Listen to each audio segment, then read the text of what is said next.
We don't have a choice on Starfleet Boy. We're back. And we're live, not when you're seeing this audience, but we're live and we're going to talk about Star Trek The Next Generation, and it's a casual and informal discussion with my friends Sean and Gary from Trek on the Tube and Trekkerprise. Hello, gentlemen. Hello. Hello. We were having a very interesting pre Starfleet Boy conversation.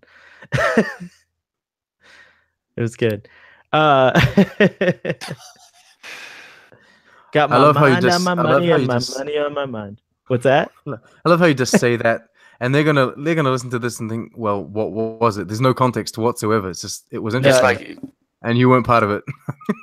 I think that's a good thing for a show. A show has to have an air of mystery to it. It's like you should ask your follower, but it's like if you want to know what we talked about before the show, comment in the comment section below, and we might reveal the secrets in the next one. Here's a plug for the podcast only version, which is not current at the moment, but sometimes I'll leave in the pre-show conversations if it's something that I think is funny or appropriate. So sometimes if you listen to the podcast only version, there are Easter eggs on Starfleet Boys thing. Sometimes I forget to stop recording. And I go on to speak about things, and it's all recorded. And our generous host here decides to cut those things into the end of the podcast. So good, so good. Citizen of the world. It's one of the best things. I'll never forget it. So today we are here to talk about Star Trek: The Next Generation's episode, The Nth Degree.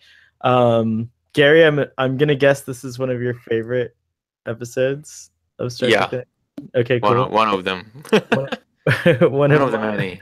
One of mine too. And I don't know what that expression was on Sean's face, but perhaps he has a different view.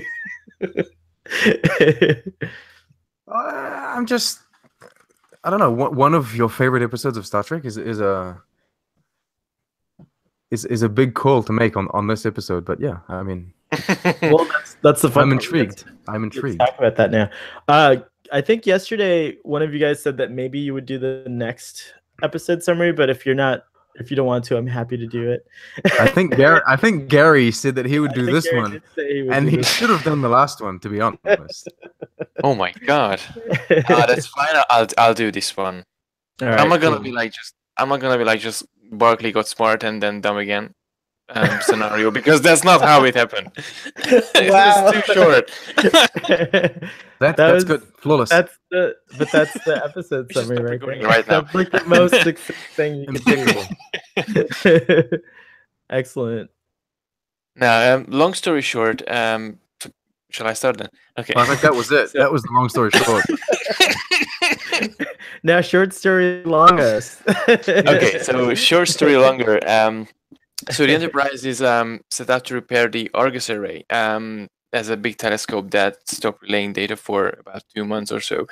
And they discover an alien probe that mysteriously did a little flash while Geordi and Mr. Barclay was out there and examining this probe. Well, Mr. Barclay got unconscious and oh yeah, there we go. The mysterious probe. It's the Fire at will. That's not obviously. It's not the probe. So we find Barclay in the sick bay, and when he wakes up, basically suggests Dr. Crusher, like, okay, you would be actually able to finish this survey or examination if you do this in that way, and he started to act a bit weird at the beginning. Everyone thought it's like maybe it's the probe, the effect of the probe, and then he got a bit smart. He got actually way smarter during the show, which was an interesting journey. How the shy, overly lack of confidence person becomes a really confident and a little bit of an arrogant person as well during this episode, and obviously they have this probe. Starts and after this encounter, the probe starts to follow the Enterprise, causing a bit of a threat towards the ship and the crew. they decided to basically destroy this. They destroy this probe, but Barclay starts acting forward, and he actually has an idea to how to repair the station within 2 days instead of having sitting there for 2-3 weeks. Yeah, a couple of weeks. And he actually realizes along the way, like, okay, the ship computers is too slow, the Argus array is too slow, so he has to use his own mind to build up a supercomputer in the holodeck within 20-15 minutes and save the day. And he does that. He becomes the computer itself. And what happens after that? He decides to take the Enterprise to a little away mission, which basically he opens a rift, a temporary rift, and they end up in the middle of the universe, 30,000 light years away from their current position. And it turns out there was a race who sent this probe away with the same notion of exploring new lives, but instead of going there, they're gonna bring the new lives there for their home, and they're gonna just exchange knowledge and hang out for a couple of days or weeks, get to know each other, and then send back everyone. And that was the main plot of the story. But obviously, Barclay, after getting detached from this simulated computer core, he becomes his normal himself. So he lost his confidence, part of his intelligence as well. But he became the good old Barclay at the early end. So that's about the story. And this is the awesome episode artwork that you did for this, and it shows a hint of the really cool holodeck set that they created for the interface with Barclay. I was like still impressed with that even after all these years. Yeah. Interesting you didn't put the Argus array in the background. No, you got the Einstein in there. Yeah, well, really cool thing. Sometimes it's really intriguing to do these thumbnails, but because I try to capture the main element of the show plus something else that was really relevant. But the Argus array wasn't really. I think the Argus array wasn't really a driving force of this episode. It was as a stable point to the Enterprise hanging around there, but the main plot was basically, I think, is mainly Barclay and how his transformation. I agree. See, there you go. So I'm shallow. I just looked at the Argus array. I thought that looks cool. I would have used that. Yeah. I would have gone, oh, that's so awesome, and I put that in.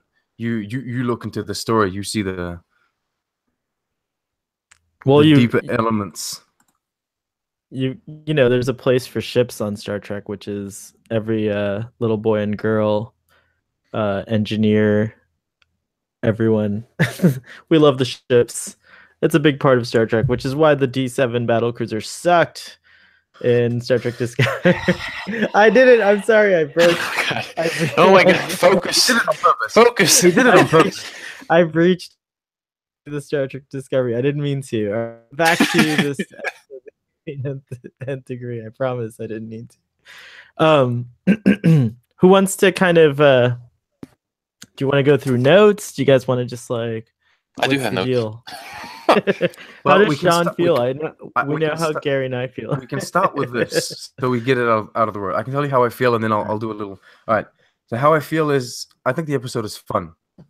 It's a nice Barclay episode. I wouldn't have it in my highest ranking episode. It's not an episode that to me defines Star Trek and how amazing Star Trek can be, but it is a fun time. Having Barclay is always a good, you're in for a good episode when you got Barclay. Yeah. So that's great.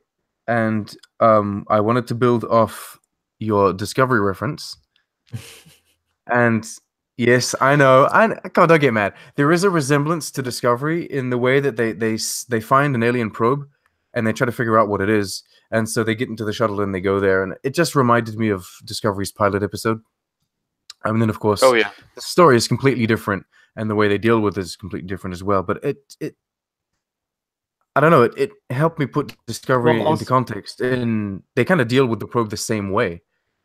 Yeah, in essence, the way I parallel it the most is that I think Barclay and Stamets are very similar in their choices because, like, Stamets decides to turn himself into a human interface for, funny enough, for another kind of like trans-dimensional drive situation where whatever Barclay does with the graviton field in this episode, I think closely resembles the spore or the mycelial network, and both of them require like a human interfacing with a ship, and I thought that was an interesting, like, kind of weird parallel.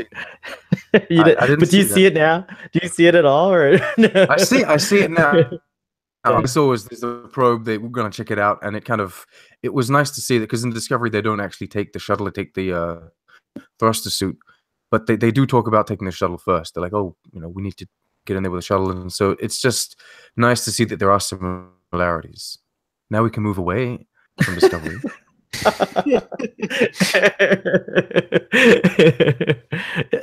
Move away, Star Trek Discovery. Get off my bridge. And, I don't know. Let's start by saying that the acting in this episode is great. Yes. Yeah. Honestly, yeah. Barclay... I forget his name. Dwight Schultz. Dwight Schultz. Dwight Schultz. He also played. I used to watch a show called The A-Team. Have you guys ever heard of that show? Dun, dun, dun, dun, dun, dun. And Dwight Schultz was already famous as the actor as Murdoch, as Mad Dog Murdoch.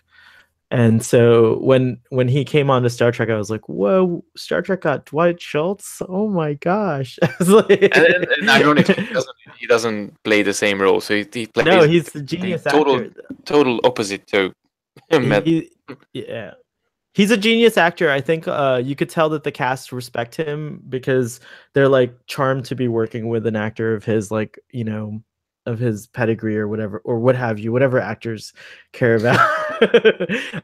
But he shows off his range in this because he plays Barclay. He plays confident Barclay, like Uber Barclay.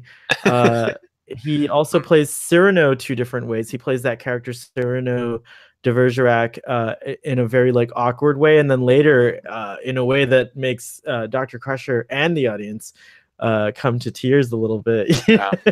The acting is fantastic. Yeah, really, it's fantastic. It is a great and even everyone else as they interact with him.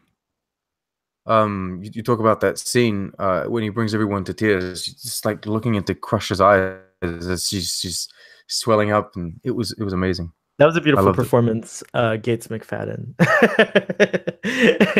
somehow I felt that scene wasn't recorded like 2-3 times. That was like one-off shot, and I think that was just an only one-off shot, and it just it was just so perfect they didn't shot it again. Maybe sometimes they did retakes, but blew everyone away. It could also just be that Gates McFadden is very good at crying on command. She might be one of those people that can just start crying no matter what. At the same time, please. Someone at the 15 times. I think it'd be interesting to find out. That's the kind of questions I wonder if Larry Namasek already knows the answers. I feel like he knows all these little cool things. We should invite him to the show one day. I hope to have that prominence one day. Yes. But I also loved in that scene, the first Cyrano scene you were mentioning, like everyone's performances, Data's facial expressions, how horrified he is by that first performance are really priceless, and all the gags in this episode I think worked really well. I thought that was like one of the best things, is that just Data's all of reactions. the Riker moments. Yeah, moments. I loved all of the Riker moments. There's that, especially the one when they met in the corridor. It was like, everyone talking to us, how did you do that? And he was like, Barclay started explaining everything, and Riker was like, I shouldn't have asked. I was like, why did I ask this guy? You can see his face. You can see his face decompose as Barclay's just throwing all this technobabble at him, and Riker's just, I don't understand a word of what he's saying. And he bookends it by saying something like, "Of course," or "Sure," or I forgot what he said. But then he says, "I can." He goes, "Yeah, I can see that." Yeah, That's what he can't says. see anything, boy. Anyway, there's another scene as well when they're in the ready room, and so Deanna explains that like he came onto her, or Barclay came onto her.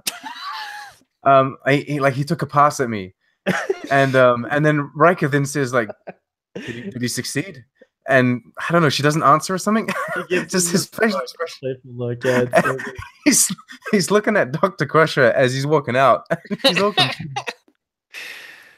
But the funny those are like such delightful moments. Yeah. Even funnier when actually Picard said like, don't do any more menacing act. He's fine to move freely in the ship. It's like that wasn't even menacing, but like, whoa. Yeah, Picard's leash was not. Deanna Troi is a menacing act. There's a moment where Barclay's trying to explain that they can fix the Argus array using his technique.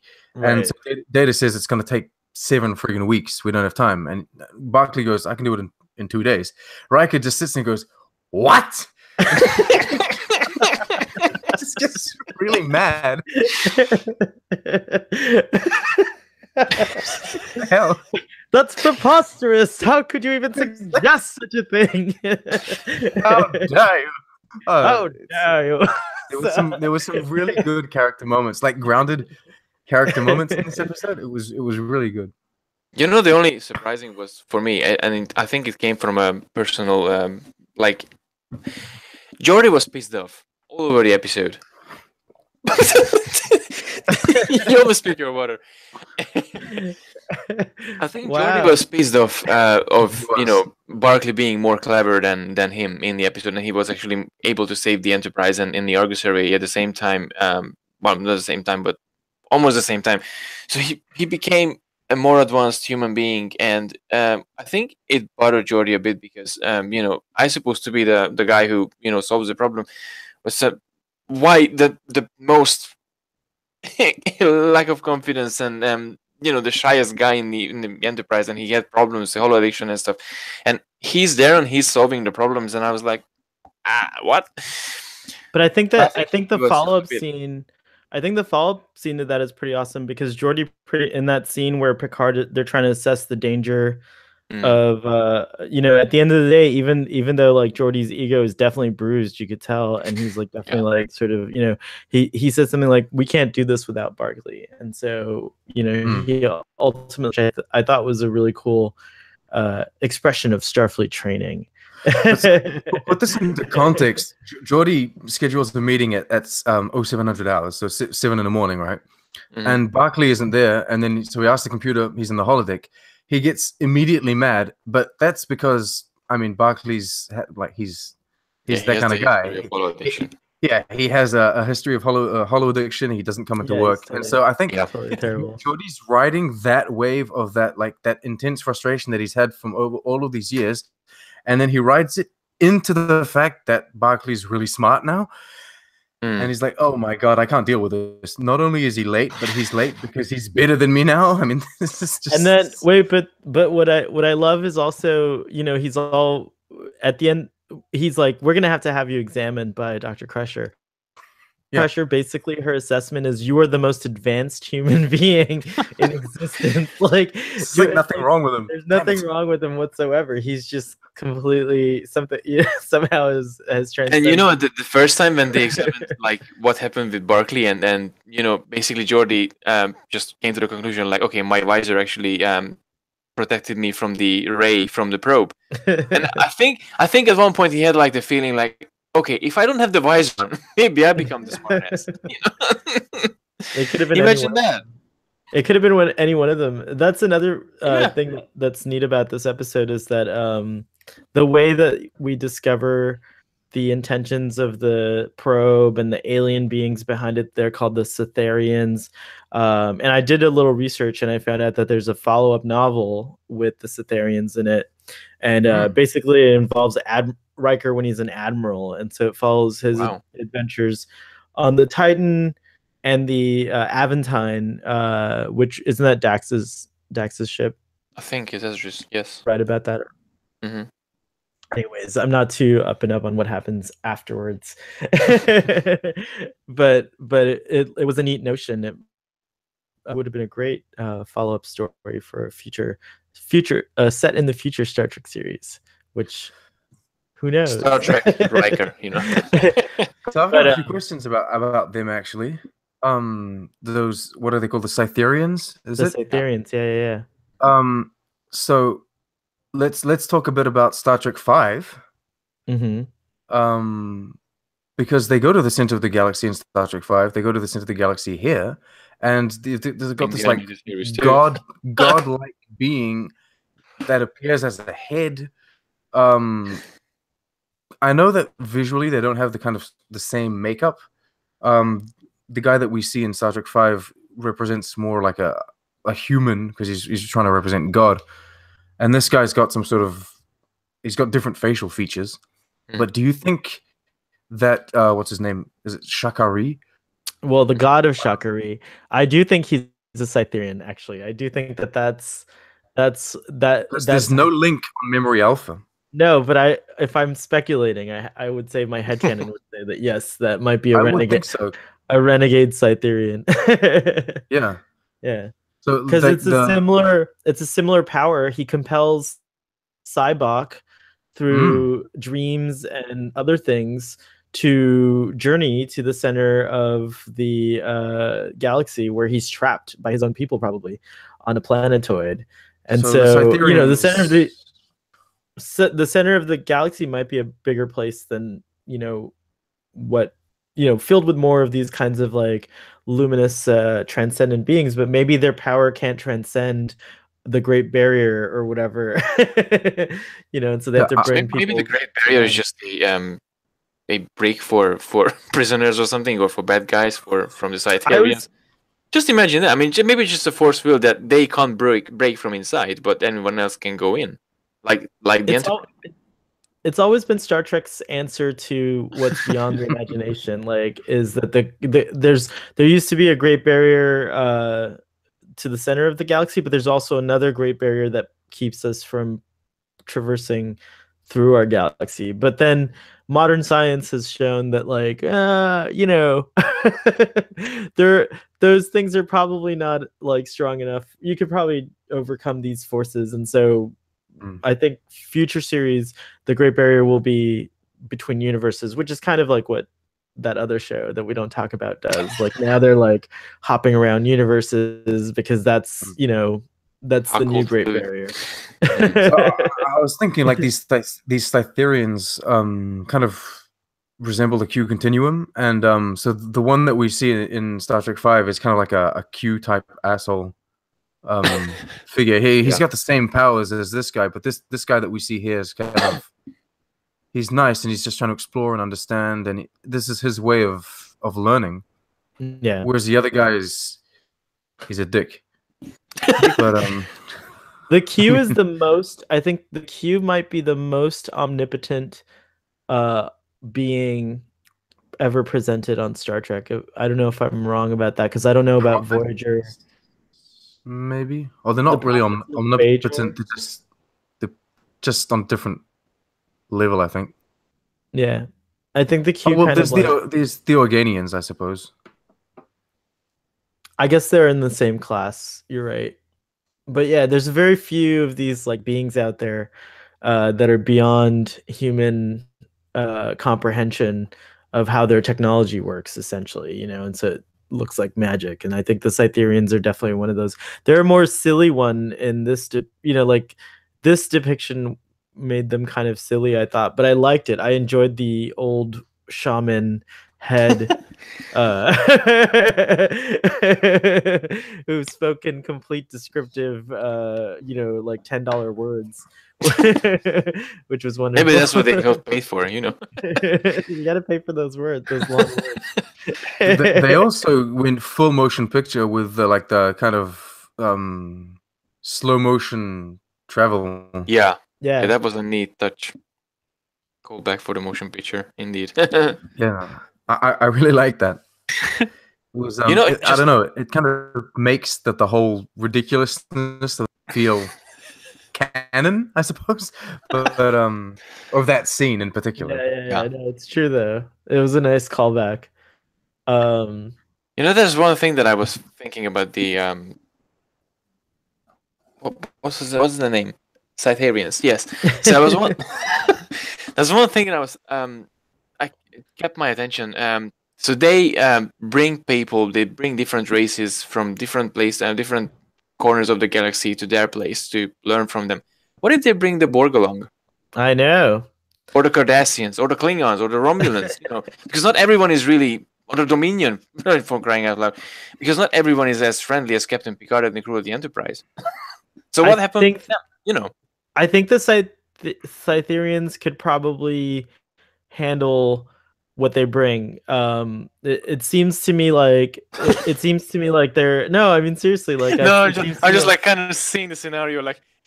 They bring the Borg along. It's like resistance futile. No, you go back where you came from.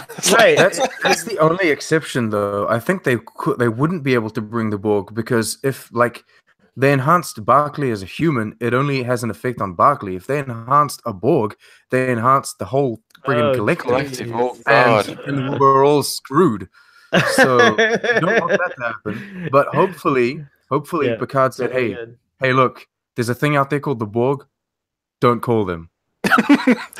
They were sharing technology there, and they were sharing like information. So Picard said it would take decades for scholars to decipher the information that they exchanged with the Cytherians at the end in the log at the end there. So it's a lot. Like, who knows how the knowledge would benefit the Federation? But the Cytherians probably understand everything already that the Federation have given them. Yeah, it's true. They're probably just downloaded the entire computer logs and like, oh, okay, all right. Nothing that they didn't know before. Somewhere in that data log, Yeah. if Star Trek is the most valid template for human future, is this episode of Starfleet. And a Cytherian scholar will have glanced at it and thought, how did they know about the Cytherians? But hang on, if following your we're in a different timeline. We're in a different timeline. I was trying to say. This is the actual prime timeline. But even following your thought, we can actually alter the time if we want. So now we know if it can happen. So we can just alter the whole timeline. Yeah, no, we're gonna break everything. This is a paradox, guys. Moving on. Come on. All right, that's the end of the temporal dynamics segment of Starfleet Boy. Let's see. On my notes, Picard. I had a lot of notes about Picard. I really like when he says, "This is an intolerable situation." He's like so. He's done. He's like, "This is an intolerable situation," and I was like, "Dang, like that's it. No. Like he's not having it." It's like, and then they try to do a bypass, and I liked all of that stuff where they're, Barclay he's like, "Geordi, too late," and it reminded me of like Hal, from 2001. Oh yeah. But then you just see Picard getting increasingly annoyed as the situation worsens. Like you could tell he's ready to grab a phaser and walk into the holodeck and just destroy like Barclay. And it takes Counselor Troy as the one who has to be like, "Let me go talk to him." And then she basically tells Barclay like he's not gonna stop. He's gonna do everything in his power to disconnect you. And then the lasers start moving faster because he's like, "I better hurry up because it's only a matter of time before Captain Picard walks in here with a phaser rifle and just destroys me." So I don't know. But that particular scene that you mentioned with Troy going down to Barclay and talking with him, that was a bit. I felt a bit of a threat towards Barclay. So, I mean, I don't know if it was intentional or not, but I think it was like usually Troy threatening Barclay, like, "You better watch out what you do because Captain Picard gonna kick your ass or what." Like, yeah, exactly. But there was a sort of a tense situation at the end. Like, okay, I like you, but we don't want you to do what you do. they definitely didn't believe that he was still himself. They thought he was possessed, like has happened to all of them at one point or another on the show. Like Captain Picard was possessed already in season 1, I think, or season 2. Remember, he got possessed by the lightning creatures. Troy has definitely been possessed and had a child from being possessed. Like she's like, let's see who else. It would seem though that they were like, when we're talking about the main cast and this kind of, I suppose, group of friends, that they are like the main crew that we see, they're more understanding. Whereas Barclay, as soon as he was considered a threat, it was like, no, we're not having this.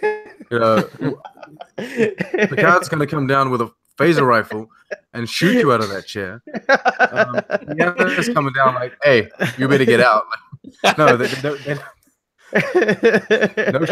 no shenanigans, right? But I mean, we don't really get that until like later seasons. Holding a phaser rifle, or at least I remember he was just more. He gets more impatient as the seasons go on. He's more ready to shoot you. I noticed that Picard took Worf's advice on the bridge, and I think it's probably one of the only times he ever does it. And he looks so happy to be able to fire all phasers and the photon torpedoes in full spread. That's the second time, because the first time Worf says, I suggest we back off, and then so Picard says, yes, we need to back off. He agrees. And then the second time Barclay says, like, you can fire all torpedoes, full spread, whatever. And you can kind of feel that he wants Picard to say yes, because he never does. He always denies Worf. You get a close up of his hands on the panel. They actually show him do it. Like, oh my god, this is amazing. He's doing it. He's full like so spread. Happy. It's true. Full spread. I know it was phasers. What was it? Full intensity, full spread. Yeah. Which is how every time you fire photon torpedoes, it should be. Why mess around with lower yield explosions? Yeah, that was a really good scene. I think Siri just thought that I wanted him to do something. I forgot my Siri's a boy. Calm down, Siri. No more. What else do you guys have in your notes? We talked about Dwight Schultz, right? He's awesome. Well, I have another note about Picard. I noticed he doesn't say Argus like everyone else. He says Argos. Well, do you think it's like a hidden commercial for the Argos chain in England? I don't know that. Because there's like an online slash that's like a big retailer company. They basically like Amazon, but they have shops smaller in England than. There's a few companies. When I lived in Seattle, I walked by a building that I was very attracted to. It was red and like metallic and red, and it was called the Martin. And it's one of I think Paul Allen's companies. And Paul Allen is a huge Star Trek fan. So is Jeff Bezos, who does Amazon. So or Bezos, some you say it, but on the plaque of the building, it had all these like really cool Star Trek references. The company that manages it is called Vulcan, and like there were things about a Mr. Khan who was the like the contact person. I don't know. I just thought it was very amusing. If it was just all coincidence or it could not have been, but I was very amused by that. So kudos. Just one thought for Picard. Lots of Picard moments as well in this episode. The really beginning when Barclay saves the day. They said in the bridge you can see the pan going into the Picard's face, and with a really interesting and ironic face, he said, "Thank you, Mr. Barclay." Like he was so surprised, like, "Thank you, Mr. Barclay." It's like, yeah, and even with a smile, I don't know, that was so sweet as well as an expression from him, like, hey, it's like, really? It's like Barclay saved the day. He didn't believe it. I think it was brilliant. I thought Data was Brent Spiner they're all genius actors. By this time, they're all so comfortable with each other, and like I think that's one of the fun things about this episode is like the interactions between themselves, and just like you said, it's like they were pretty protective about their little bridge crew versus Barclay. Yeah. Like I thought that was playfully done and really nice. And Data was like just priceless throughout the whole episode with his, his facial expressions. I just noticed them a lot in this episode. He's just appalled by Barclay. It was very lore. I found in that motion picture style sequence. You get that wormhole, and they have like a shot of Data trying to stabilize the ship, whatever the hell he's doing. But he looked very lore. Sometimes when Brent Spiner kicks into kind of, I suppose, what one could consider Data's panic mode, he defaults into that sort of semi-emotional face that Lore has. Mm-hmm. Yeah, I mean, imagine being twin brothers with that guy. I mean, like you're basically the same on a fundamental level. Like, I've often wondered, would my twin be evil? Hopefully not. I wouldn't think so. Thank you. But it'd be fun to have an evil twin. You're always trying to stop that person from doing bad things. Like, well, in theory, you already have an evil twin. You just have to travel to the mirror universe and get this is true. True. What else? Do you guys have anything else? Any other notes? Go on. Yeah. Well, I just noted that like there was so it's the moment where they start getting threatened by the probe. Essentially, the probe starts following the ship, and they have to deal with that. The music gets super intense. And I don't really notice the music in TNG. Like it's always there, but it just serves the scene. Whereas this was a very random piece in the sense that sometimes it would hit you with horns, sometimes it would hit you with strings, and it was just kind of all over the place. And they had it constantly changing depending on if the ship was moving away, if they were firing phasers, or if they were raising the shields, or if Barclay was doing something. But I don't know why. It stood out to me for like, I think 2-3 minutes there. You get this very intense musical piece accompanying the scene. I don't know if you guys have anything to comment about that, but actually, this is really interesting. I'm just going to check it. You have the track?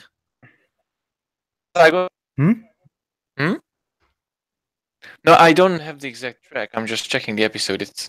Gotcha. I did notice the music too, but I didn't quite have that feeling about it. It was mostly in the background for me. What stood out to me in the episode the most was just like the concept of like, and the way they like the episode was structured for me was very satisfying. And then the Barclay thing, I mean, I know it's like lasers and just like the interface in the holodeck I thought was like a cool sci-fi thing, and I remember being like, oh, I want that. Like, yeah, it'd be great to come home and sit in that chair and like have lasers go into your brain. It is great. The evolution of Barclay, like his little ride is very well handled, and I think, I mean, testament to the actor, who does a really good job. And who kind of portraying the not just the evolution of the character, but the character evolution, if that makes sense. Like the way he interacts with the other members of the crew, the way he gains all this confidence. And the ending's nice when he goes back to, as Gary so illustriously pointed out, he goes back to being normal, which being awkward. We have to think about normalish. We have to think about normalish. Yeah. I take a little. I have to get a little Federation on you here, Gary, and remind you that even as stupid as Barclay is, he's still among the smartest in the Federation to be able to serve the USS Enterprise. So, I have a quarrel with perhaps Barclay on the Enterprise. He's perhaps the the dumbest of the crew, but Okay, he is but still when I very, said dumb, I very said intelligent person. I didn't mean that way. You know exactly how close I feel to Barclay.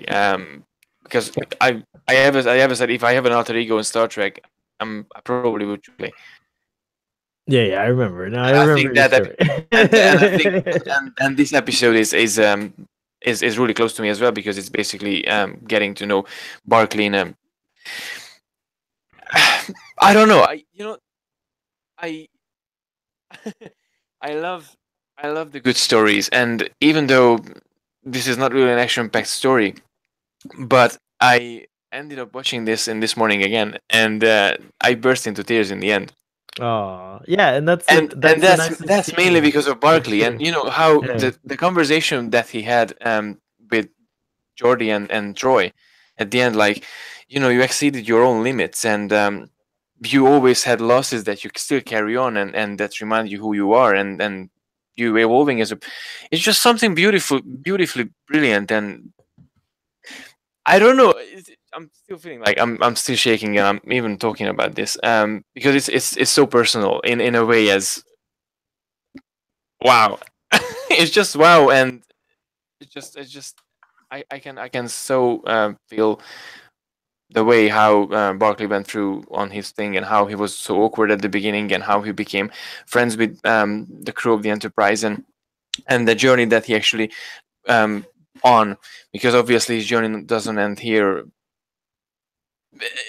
Gosh, I know he's my alter ego in Star Trek. I love this guy. No, It's amazing true. He's a how great much this character. episode can move you. It can. And It's how much really. I how mean, much the character That's one of the has an reasons. impact on you. It's amazing. Yeah, if you go back and watch the first the first episode of that Barkley was on, which is called Gary, I help think me it out was here. the. Hang on. I think that was the Three Musketeers one. Was it? I know, Yeah, but I that don't was remember the title. Three But Musketeers. I anyways, don't remember the title either now. we'll have to look it up online because it's good to know these things. Well, I'll just Reginald Barclay. There'll be his first appearance written on Memory Alpha somewhere. Yeah. It is that Anyways, in that episode, Hollow Pursuits. thank That's you, the Hollow one. Pursuits. And in that episode of Starfleet Boy, Gary has a very heartfelt, like, confession or speech or, about Barkley. And I remember that. I still remember that to this day. It's very nice.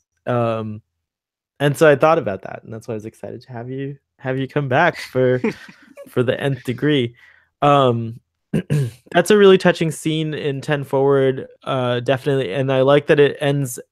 I like that the Barkley episodes are always lighthearted, and it ends on that kind of lighthearted note as well, because it does get like heavy and serious, but then he has this like, chess moment, and then Troy's like, first of all, it's like really wonderful that she decides to go on that walk with him. That's like a really cool, thing. Yeah.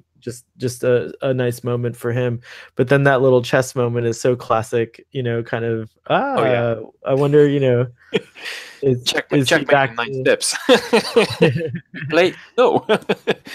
So but the more I think about this episode, the more I think it's like what I would consider a note perfect episode in terms of like in its little box of time and like what it does. It's not like it's not like it is a crazy situation, but it's just like everyday life on the Enterprise. And at the end of the day, the episode kind of keeps to that, and it's a character story about Barkley and the crew. So it's what I like. The funny thing is that's how it starts. As you said, everyday life in the Enterprise, and I thought about that at the very beginning when we see the whole theatrical scene, not just the fact that's how Barkley plays and how he performs, but the way how you can see ordinary life. I mean, ordinary life aboard a starship.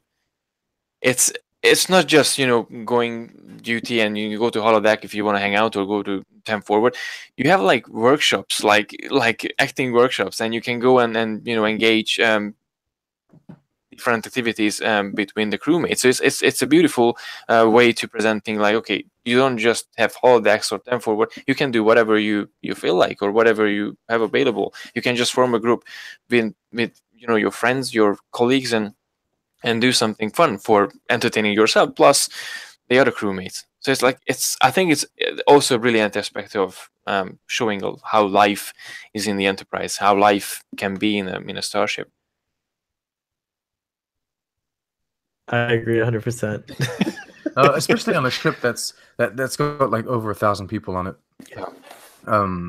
You gotta have these kind of workshops. Insane thing. Can you imagine like traveling with 1,000 people? Like what life is? I mean, like, and it's a continuing mission. The Enterprise no longer has a limit of 5 years. I don't think. I think they do standard 5-year missions, but she's really going out there. Like she's going for the long haul. The Enterprise. Correct me if I'm wrong, but I think there are people that are part of the citizens of the Federation, of course, but they're not even Starfleet on this ship. Yeah, because I think if I'm not mistaken, most of the non-Starfleet personnel are families of the Starfleet personnel. Yeah. Like the hairdressers or the people that take care of like what's it called, the arboretum, that kind of stuff. They probably wouldn't be Starfleet, wouldn't they? No. Non-commissioned. I would assume there's like a cleaning crew as well. I don't know. I think it was established in a previous episode that the computer does a lot of rudimentary cleaning jobs. Like for example, cleaning your bathroom is not something that you do. The computer just takes care of it. Like there's like what I imagine happens is that like the computer's able to like beam germs off the that I think that comes from the episode of the long ladder when the girl says from the farm like it's good for the damn computer, right. But she starts sweeping in the cargo bay like, hey, someone has to take care of the whole right. The whole and Riker situation. Explains that's true. That is where I'm picking up on that from. So Riker explains that the computer cleans up itself for you, that you don't have to do it through people after themselves in the future. It's all done. It's nice. There you go. Beautiful future.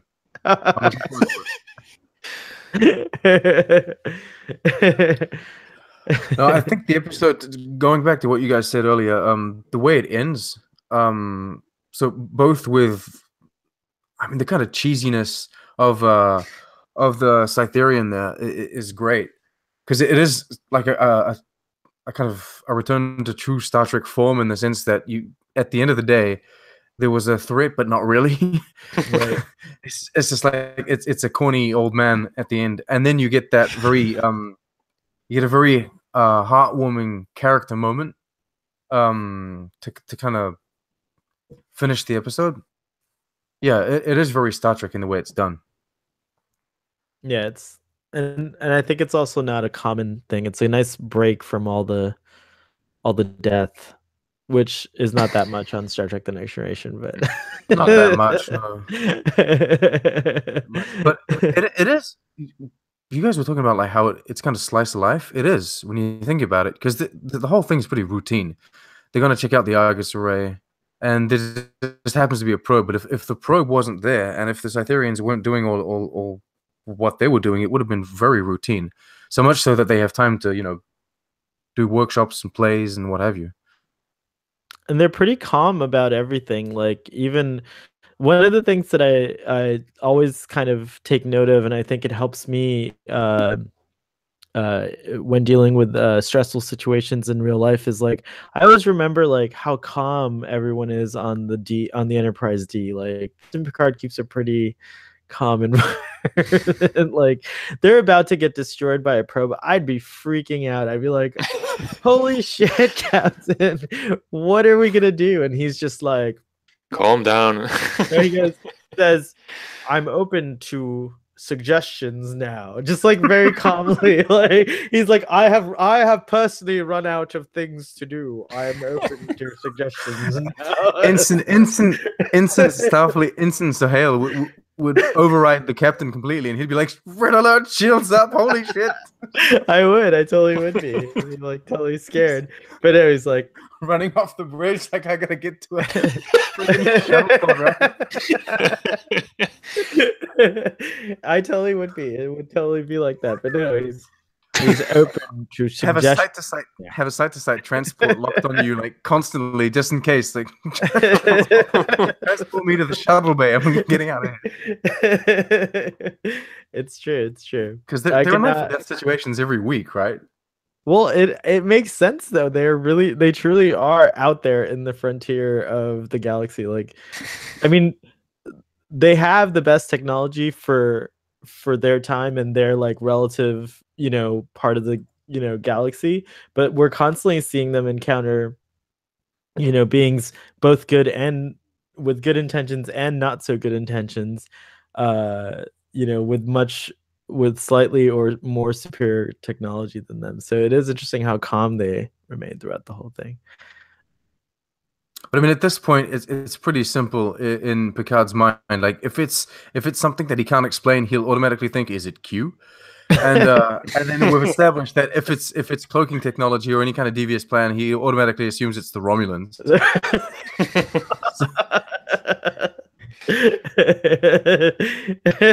So, I think it's the Romulans. Could it be Romulan technology? Could she be a Q? Can you drink too much Earl Grey tea? That's the real question on everyone's mind. Doing a full rewatch of TNG, I find that the meme is kind of disproportionate. He doesn't drink that much tea. He doesn't say it that often. Tea Earl Grey hot. In memory, I kind of have him saying it every other episode, but not really. He doesn't say it that often. I think E.C. Henry did a video about that as well lately. Check it out. I think I don't know. I watched it quite a few weeks ago, but mine now, and he actually counted how many times Picard said like tea Earl Grey hot, and it was like 7 or 8 times in the entire series. Oh, there you go. It's not, but it's the same thing with Beam Me Up Scotty. Never heard in Star Trek, but then it became a meme. Beam Me Up Scotty. I think he said it. I think he said it once in the animated series. Oh, maybe. I'm not sure about that. This reminds me. There's I haven't caught up on Twitter yet, but there's a thread that I'm excited to catch up on where I think you guys might be on it, and there's a discussion about synthahol. I don't know if that's ended or that's it's finished, but I really have a lot of thoughts. Sean started it. I started that a few days back, and it would seem that it's died out. People haven't, but feel free to reply and get the conversation going. Remind me of the question though, because I have a few thoughts about synthahol.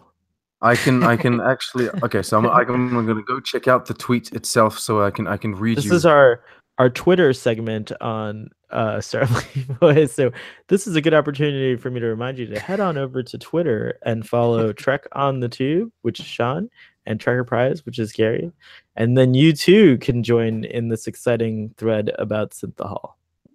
Well, exciting, I don't know, but interesting. So the question is, since synthahol is technically not alcohol, do you think there would be a required age to be able to drink it?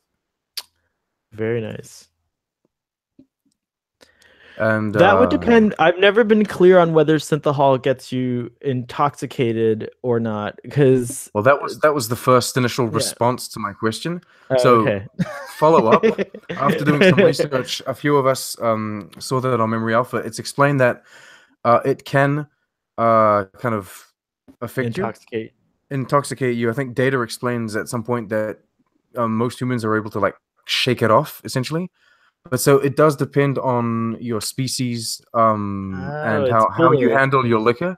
So there is a slight effect, but I suppose you can kind of, I don't know how you can just shake it off. You see them doing it all the time. They're drinking in 10 forward, and then there's a red alert, and then all of a sudden they kind of like, oh, we better get to work, and so the effect must just instantly disappear if adrenaline. I suppose if you're letting yourself go, I think maybe you can.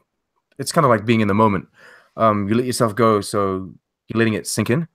But once you take your mind off it and you're like, I need to get to work and I need to get things done, then it evaporates The or it goes effects away. diminish. That would be actually a reason why I would love to drink synthahol, because like, don't you just want? Isn't that like, wouldn't that be the greatest thing ever? If you just drink synthahol, get drunk, and then as soon as you have to do something important, you're not drunk anymore. I mean, like, I feel No, like well, that's you know what? When we're gonna get to that point when we have synthahol, you're gonna be like Scotty, like a synthetic crewman and a synthetic drink. There is, so on Star Trek there has always been kind of an interesting like discussion the validity of synthahol versus actual alcohol, and like which one has the more desired effect and whatnot. So I always thought that was interesting. I would have to say that it's a really good question in general, because what it made me think of is how currently, like in some European countries,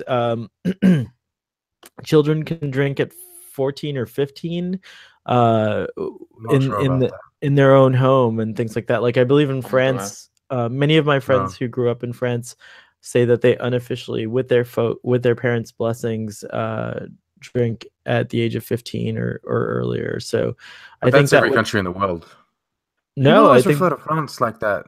Every country does that. People drink at 15 in every country. But in the United States, I had my first beer at 12. I think in the United States, it's not encouraged by parents, whereas in France, the biggest difference is that like parents don't discourage having drinks responsibly at a younger age. Whereas, at least growing up in the United States, I remember there was a strong community kind of pressure that I felt to not even like think about drinking alcohol until I turned 21.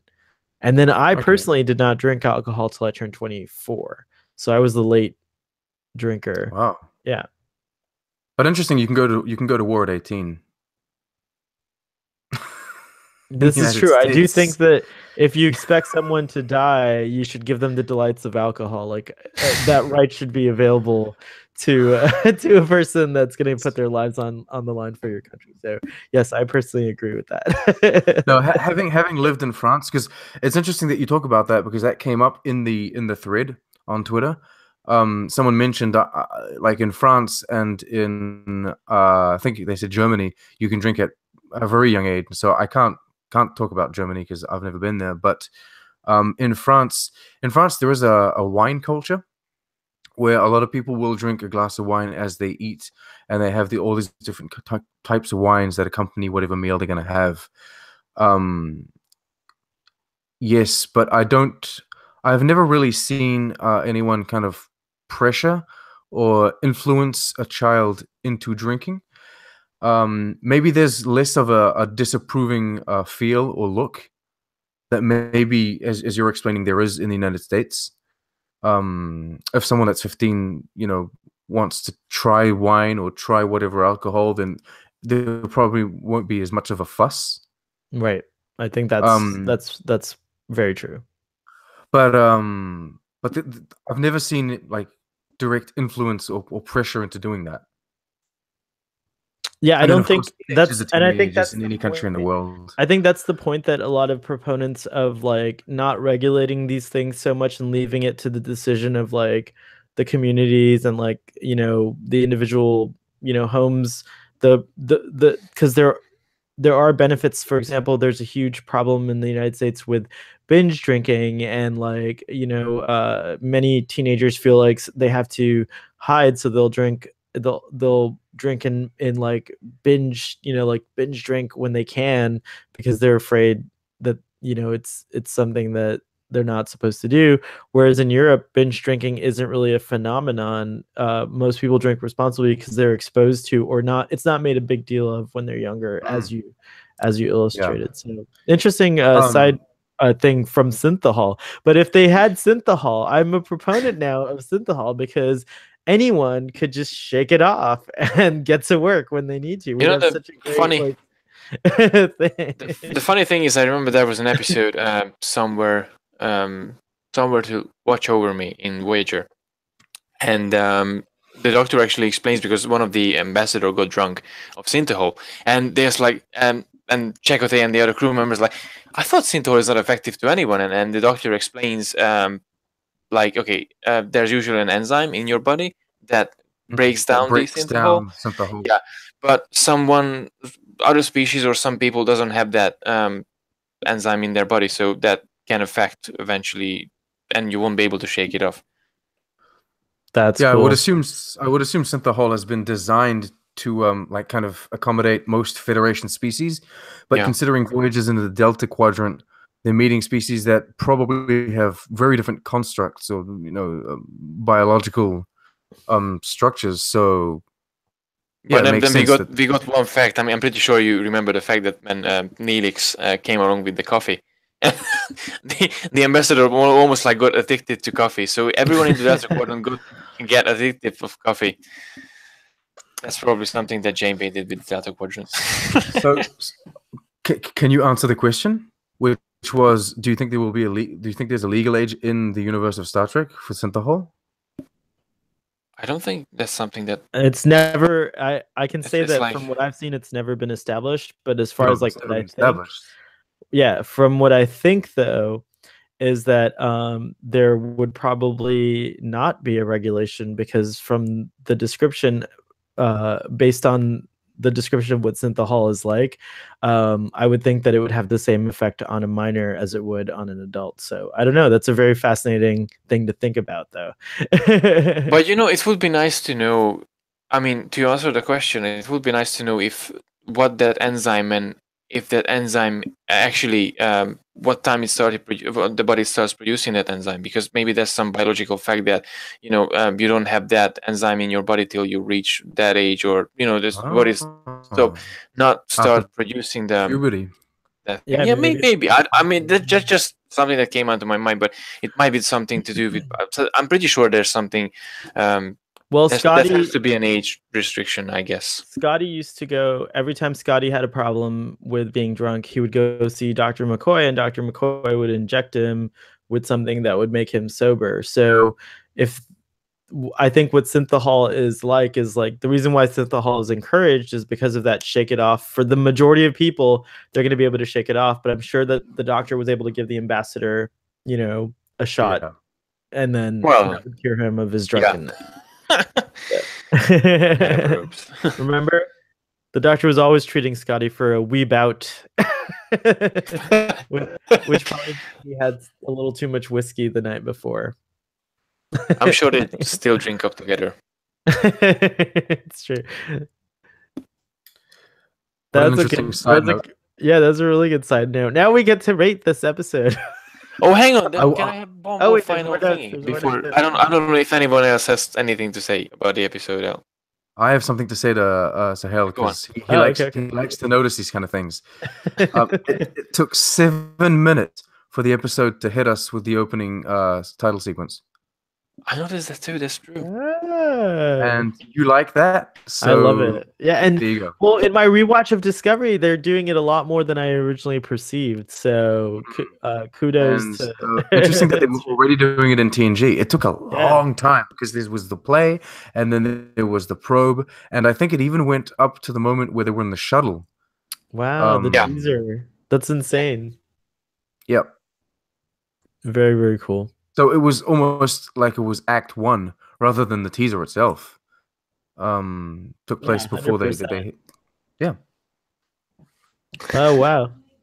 I think television was a lot more creative than I gave it credit for back in the 90s. Well, that's the thought I had. I thought, wow, fine. They still have a certain time limit that they have to respect, but they were able to still play around with it.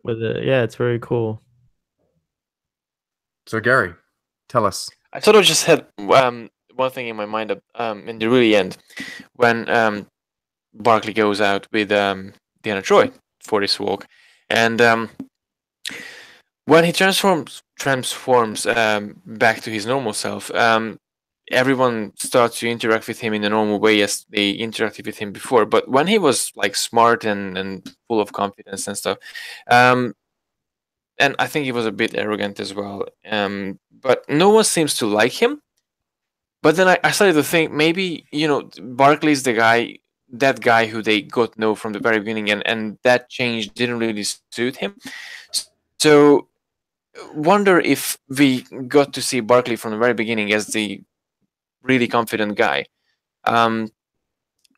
Would be the interaction would have been the same with him all over the place, or it would have been something different? I mean, you want to have this sweet guy who just there and does his job, and sometimes he saves the day, or you want to see this arrogant person who, I mean, this full of confidence person who just point out everything like, hey, I can do it actually better than you, but I'm just a lieutenant, not a chief engineer. So would he be still okay as a person? If he remains, I think the interaction, the show kind of answers your question a little bit in the interaction that he has with Counselor Troy after the first Cyrano play, because it was a total disaster. His hair got in his way and everything like that, and he. In all fairness, the nose is long. The what? The nose is long, so like super long, but just like awkward things, like his hat gets stuck, like he's just like completely awkward and not like doing anything that he wants to get accomplished. But in the holodeck, when he doesn't feel like he's being watched or observed, he's completely already like that character, like the smart Barclay that he becomes, like the arrogant, sort of like more confident, like all that. Like I think that's already within Barclay. Like I do think that he has that capacity already, but like what keeps him grounded in a way is his perceived handicap of self-consciousness. Do you know what I mean? Like in a way, Barclay works so well because he is Barclay. And at the end of the episode, he said they go something like, well, I'm just plain old Barclay. It always seems to come to that, doesn't it? And she even says, she's like, the difference between acting in a stage performance and acting in the holodeck is that here you're actually communicating. Theater is a form of communication, and you're interacting, and that's his biggest challenge, is that like even as unconfident as he is, he's so afraid of just expressing himself and interacting with other fellow humans. And that's the work that he's really trying to, I think, get over. And what he realizes is that like no amount of confidence can actually change that, because even when he's like supremely, they still don't trust him. You know what I mean? They're still not like, they're ready to like blow him out of the chair. Yeah. What is it, at the end when he finally professes his humanity and like owns up to what he did, and like kind of like is back to like the progress that he was already on, where he was expressing himself, that's when they accept him again, and they're like, that's the Barclay we know and love. I don't know. It's amazing. That's actually pretty amazing, because we all have egos and we all have a certain degree of arrogance to us, but I think it's all, I don't know, somehow subconsciously or passively grounded by how we think, what we do, but we never really think about it too much. Whereas Barclay, it's very active, isn't it? The fact that he's so awkward and so like kind of socially awkward actively grounds him from the very arrogant person that he actually is. Mm-hmm. So or that he could be. I mean, that he could be. Right. But so where our arrogance is kind of passively grounded by I don't know how our brain functions. Him, it's a much more straightforward approach, isn't it? He would be arrogant if he wasn't so awkward. But then, like, the awkwardness is a very direct solution to a direct problem that I suppose his personality has. Does that make sense? Yeah, that does make sense. But I guess I'm trying to make words work, but it's very hard to explain. No, I think that's really good. And it's beautiful. ultimately, like what I like about Star Trek is that all the characters do represent, I think, very real personality types that we encounter in our daily lives. Like, there are people who act like Captain Picard and resemble him. I mean, he's based on an idea of like a kind of person, engage, whatever. And Riker's style, which is the one I favor, the most is also a kind of, you know, I would say that that's the kind of person I like to be. You know? Yeah, well, that's Riker's who everyone wants to be. I guess Barclay's so, who maybe. everyone is. Yeah, it could be like that too. It's a good point. That's true. So I think Star Trek shows us like a roadmap to how much control we actually have over our own personalities, our emotions, our feelings. Like, you know, at the end of the day, like all of these characters master, what we love about them is that they're able to master these problems that they have, or handicaps, if you will, and are still able to do amazing things despite having them. And so I think that's like maybe what's so appealing about Star Trek, and like, you know, why over and over again you're drawn to this idea and concept. Preach. Sorry. I'll step off my Starfleet soapbox now.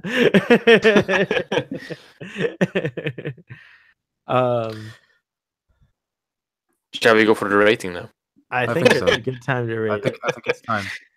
So you did the episode summary. You get to go last, Gary. Yay! Like always.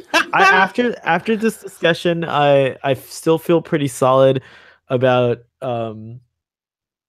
the 10 that I'm giving this episode, because in my eyes it's a genuinely sweet, perfect episode. Like, it's not anything I can really find wrong with it. I didn't have a chance to go over this in the discussion, but I even took notes about like the editing and like, you know, you know, I didn't notice the music as prominently as you did, but I felt like it that to me that meant it complemented the show, and just how like we got a little bit of every character and a moment with every one of our main cast. We had a dilemma or a problem that was interesting, but not like it was balanced. It didn't overshadow the character, you know, arc, in which happens all in one episode. That's the only problem I have with it, I guess, is I would love to have seen, you know, in modern television you could have stretched this out over 3 episodes, and that would have been a much more interesting way of exploring it, I think. But I liked it nevertheless. So within the context of this, 10 10 10, good episode. Great episode. Wow. He's gonna bring the average. I'm gonna bring it down, but I mean, talking about it brought my rating up, actually. Nice. So I'm gonna give it an 8. Ooh, that's high. Ooh. What was your original opinion about that? Yeah, that's so cool. I was gonna go for like a 7 to 7.5, but I was leaning more 7.5. But then you guys have convinced me it's worth it. Because no, when I think about it, the way it's structured, it works very well. Yeah, we could have had that character, like that arc, span over like maybe a mid-season in modern television. But that's just not how TV was. But yeah, no, when I think about it, it was really fun to watch. All of these different interactions, these grounded, like real life interactions that they've got. And I like kind of the references to older, like the motion picture Star Trek V that we talked about. It was, and visually, it was great as well, because the Argus Array, I think, is a very interesting design, and I like all the shots that they had of it. Yeah, it was a nice episode. Very cool. Gary, hit us with your rating. I think it's no surprise. I'm gonna give it 10 as well. Woo! If I could, I would give 11, but you know, there's only 1 to 10, so. So no, 10. It's mainly, as I said, because of the personal attachment with the Barclay character and what he went through and what he's dealing with, and how it translates to my life. I really love visual effects as well. There's one thing that I do want to just like bring us as an example. The Enterprise, when it starts moving backwards, like in reverse. And then finally they said, okay, we should go, you know, a bit faster, just go full impose. And that turn is always so beautiful. When The pivot. Yeah, like gosh. kind of pivots on the. If I had a model, Wow. They're just like so beautiful, and you see the lights in the nacelles, and the and then Enterprise turns on a the dime. engines are, just like, start passing on, and it's like, wow, that was just such a joy to watch. And when it's reversing back, like, yo, I'm I'm a bit afraid now. It was cool. It was a really sweet scene, and the entire episode was just such a joy to watch. As I said, I burst into tears at the end. So for me, it's an absolute. Well, I mean, if you cry, you kind of have to give it a very good rating, don't you? Yeah, I think so. I think that's true. These last 2 episodes have been very emotional for you, Gary. I'm very. I want to give you a hug. Oh my god! You get a I virtual hug. There you go. There you go. John was in the middle of that hug. You were just kind of like. Group hug. This is the second episode where you guys have given the same rating, and I've dragged it down. I feel guilty. Okay, You but no, should. hang on. And no, I'm just kidding. You should not feel guilty at all. But can we agree that the final rating, because of the power of 2 10s, is 9.5? Come on. Come on, 9.5. Is that okay with you? Is that okay? The awesome power of 2 10s has sucked this. I'll grant you that, because I think in the last episode it averaged out to like a 6.8, but you gave it a 6.5, where you could have been nice. You could have given it a 7, but you gave it a 6.5. So I'll grant you the power of 2 10s.